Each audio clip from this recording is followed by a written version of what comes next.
Hay mujeres que se la pasan la vida entera intentando cambiar su historia, sin darse cuenta que están luchando contra patrones que se repiten de generación en generación. Y hasta que no vemos esa historia, seguimos repitiéndola. Hoy quiero hablarte de esas herencias ancestrales que marcaron mi vida y de cómo descubrí que muchas de las circunstancias que estaba viviendo y muchas de las decisiones que estaba tomando ni siquiera venían de mí, porque hay heridas que ni siquiera comienzan con nosotros, llevan generaciones esperando ser vistas. Por eso aquí estoy, no desde la terapeuta, desde la mujer que repitió un patrón, para que tú también puedas identificar el tuyo. Viene una repetición que es, cambian las personas, las circunstancias, pero al final del día la historia es la misma. El patrón es el mismo. Entonces aquí el por qué la herencia va de generación en generación. Fui hija de papá adolescente. Asimismo fui madre adolescente. Estaba en el colegio, en ese momento estaba empezando en el modelaje, con un gran futuro por delante, pero me pudo más la curiosidad entre dos adolescentes, porque el padre de mi hijo pues también era un adolescente. Los 2 inexpertos, pero queríamos experimentar. Digamos que no tuvimos esa oportunidad de tener a alguien que nos explicara lo importante que era cuidarnos, ¿sí? Lo importante que era, no cometer, pues, esa falta, cuidar el cuerpo, honrar el cuerpo. A él no le enseñaron que la mujer se honra, ¿verdad? Que primero hay que casarse para tocar, que primero se debe de tomar en matrimonio una mujer y luego tomar su cuerpo. Y a mí no me enseñaron que mi cuerpo debía ser cuidado, honrado y respetado. No, todo lo contrario. Por un lado, a mí siempre mi madre me decía que yo era muy bonita, que tenía muchos atributos. Entonces ella siempre me decía, desde el amor que ella me tenía, ella siempre me decía, muestre, para eso se lo di, ¿sí? Y ella se refería a que, pues, yo tenía el permiso para vestirme bastante ligera de ropa. Entonces era una niña muy hermosa que estaba aprendiendo a que su valor no dependía de lo que estaba por dentro, de lo que yo valía internamente, de mis principios, de mi sabiduría, de mi inteligencia, de cuidarme, de protegerme, todo lo contrario, de que entre más mostrara, más llamaba la atención. Y claramente, pues una niña que se viste de una manera muy llamativa, pues llama la atención de todos. Y en este caso, pues llamé la atención del papá de mi hijo, un adolescente con curiosidad, viendo una niña muy bonita, vestida de una manera muy provocativa, y entonces eso nos lleva a la curiosidad, ¿sí? Todo sucedió en un paseo, sin la supervisión de adultos, siendo adolescentes, porque cuando uno es adolescente es curioso. Y luego viene otro momento. Si no te enseñaron, fuera de que eres curioso, no te enseñaron a cuidar tu cuerpo, ni a cuidar el de los demás. Entonces te dejas ganar por la curiosidad. Y como dicen por ahí, la curiosidad mató al gato. Entonces, definitivamente, pues ahí es donde suceden cosas. Y sucedió, sí, nos dejamos llevar y en ese momento vamos acompañados con otros 2 adolescentes que eran nuestros amigos, mi amiga y el amigo de él.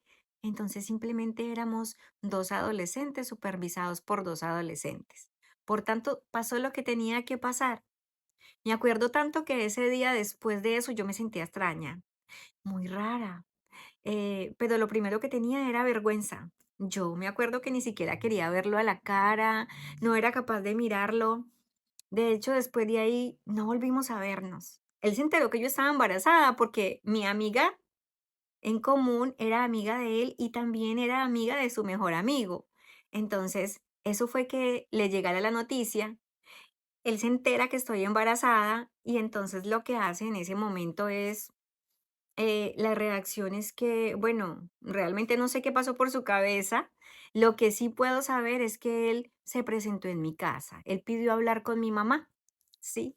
Me acuerdo tanto que pidió hablar con mi madre y entonces él fue a la casa. Yo me acuerdo que ese día yo estaba bordando las mantillas de mi hijo.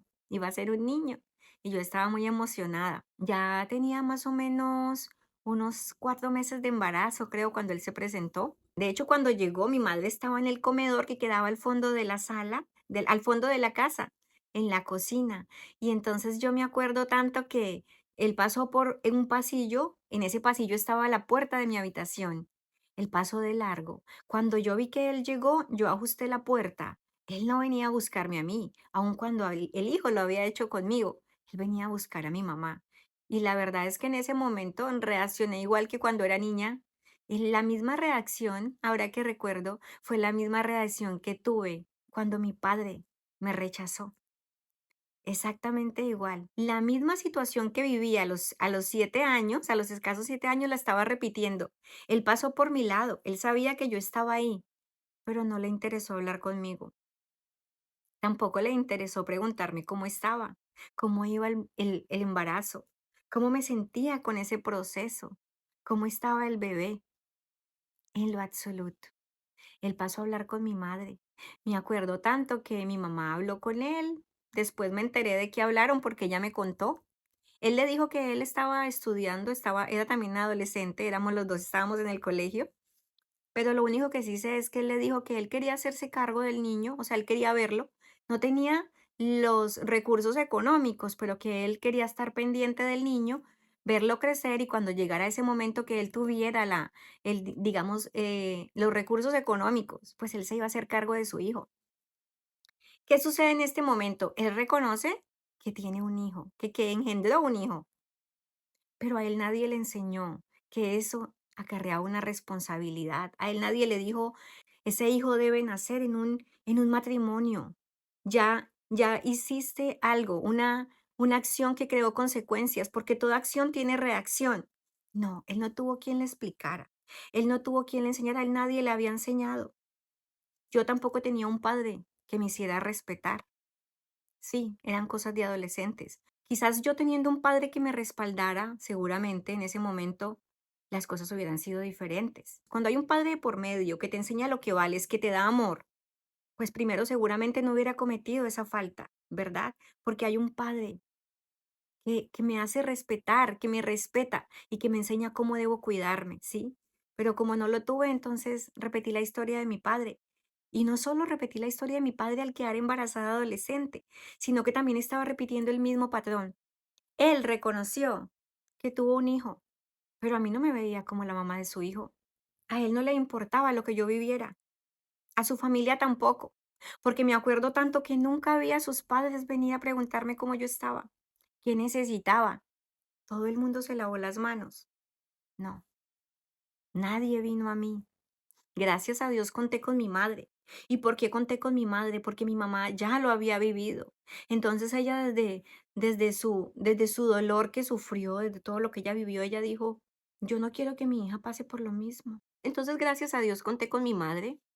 Ella desde su dolor, desde lo que ella había sufrido, ella no quería que su hija pasara por lo mismo. Y eso fue un punto a mi favor, porque no tenía un papá. Mi mamá no lo obligó a que respondiera, ni a que se casara conmigo, ¿verdad? Ni a que mi hijo creciera en un hogar con papá y mamá. No. ¿Por qué no lo obligó? Porque ella también había tenido a su hija sola. Porque lo que ella aprendió es que ella podía sola. Entonces ahí vuelve y se repite el patrón. Tengo el apoyo de mi madre, pero no fui vista por el hombre que me hizo mi hijo. No fui reconocida como la mamá de su hijo. Nunca fui tratada como tal. Era la mamá del niño, pero no más, y a distancia. Nunca fui reconocida por él, nunca fui reconocida por su familia, nunca fui tratada como la madre de su primogénito, nunca. Ninguno de ellos fueron a preguntarme cómo yo me encontraba. Lo único que sí sé es que gracias a mi madre tuve todo. Mi mamá económicamente tenía todos los recursos y se hizo cargo de mi hijo. Y a mi hijo no le faltó nada. Y como yo estaba en el colegio, me acuerdo tanto que era muy querida por los profesores. Tuve tres baby shower, el que me hicieron en casa, el que me hicieron mis compañeras del colegio y el que me hicieron los profesores. Era muy cuidada, era muy consentida. Tuve toda la alimentación, la mejor alimentación, los mejores cuidados, pero de parte de mi madre, de parte de personas ajenas, pero nunca de la familia del papá de mi hijo, ni de él. No, jamás. ¿A qué voy con todo esto? a que esa historia se repite. Mi madre fue madre soltera porque mi padre no la reconoció, porque no me reconoció. Él sabía que había una hija, pero solamente me dio el apellido, y que es un apellido sin un padre. Y nuevamente se repite la historia, un poquito cambia con mi hijo. Era yo siendo madre soltera y ahora teniendo que cargar con esto que mi padre había dejado en mí, esa herencia. Y mi madre pues asumió el rol de ser ella quien me respaldara porque ya lo había vivido. Desde ese punto de que ella fue madre soltera, entonces si yo puedo, tú puedes. Seguíamos arrastrando el patrón. No había alguien que dijera no más, mi hija se debe casar. Y entonces el patrón se repite. A lo largo del tiempo fue exactamente igual. Pasó el tiempo y el papá de mi hijo, me acuerdo que iba a ver a mi hijo. En algunas ocasiones o en varias. Intentaba buscarme, pero en el tema material, en el tema físico, gracias a Dios le cogí tanto rechazo en el embarazo que nunca más volví a verlo como hombre. Gracias a Dios, porque si no hubiera sido solo su juguete más. Entonces ahí por lo menos, gracias a Dios, algo se cortó, algo se rompió allí. Y sí, él era el padre de mi hijo, es el padre de mi hijo. Tuve un hijo maravilloso, un hijo que vino a enseñarme muchas cosas, un hijo que tuvo que aguantar también otras, porque lamentablemente, siendo madre primeriza, estaba en el colegio, estaba estudiando para las pruebas del Estado en mi país, para poder presentarme para las pruebas de Estado, para poder tener eh, mis exámenes para la universidad. Fue una vida bastante difícil la que le tocó, porque yo salía con el uniforme en la mañana, con el bebé a cuestas, con pañalera, con el maletín del colegio, mirando qué compañerita me lo iba a cuidar, porque muchas veces mi madre no podía, ella trabajaba.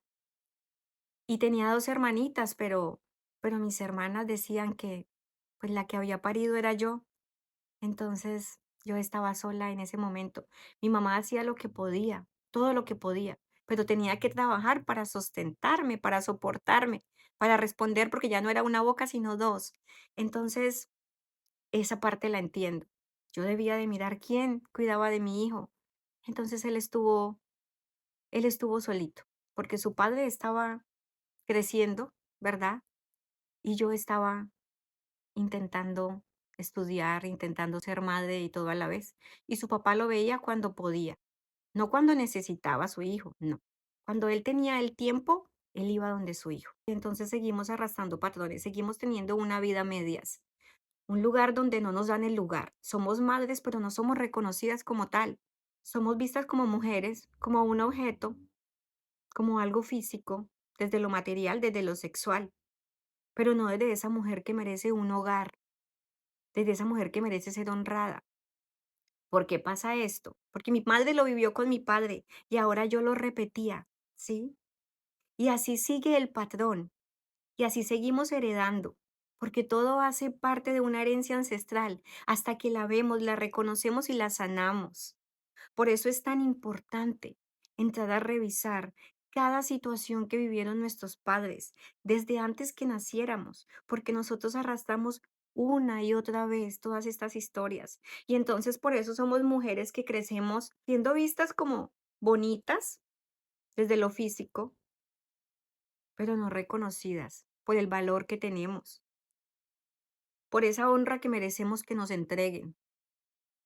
Mi madre, mi madre nunca fue reconocida por mis abuelos paternos, nunca le dieron un lugar, nunca fueron a preguntar qué necesita, cómo está. Y exactamente yo recibí lo mismo. Nunca fui visitada, ¿sí? Me acuerdo tanto que la abuela de mi hijo iba a visitar, pero a mi hijo. Ella iba un ratico y compartía con el niño para ver cómo estaba, pero nunca, nunca recuerdo que me haya preguntado yo cómo estaba, si me hacía falta algo o cómo me sentía por lo menos. No, esos temas nunca se tocaron. Yo era invisible, igual que mi madre fue invisible para los padres de mi papá, para mis abuelos paternos. Entonces aquí seguimos repitiendo, y eso son las herencias ancestrales. Y la historia continúa, porque aquí no para. La herencia se repite y no se alcanzan a imaginar lo que esto desencadena, porque cuando yo me di cuenta, ya había pasado mucho. Ya había recorrido un gran camino de herencia ancestral. Tuve que pasar por mucho para darme cuenta, para sanar, para cortar ese patrón que me estaba arrastrando a repetir más de lo mismo. Nos vemos en la próxima. Bendiciones.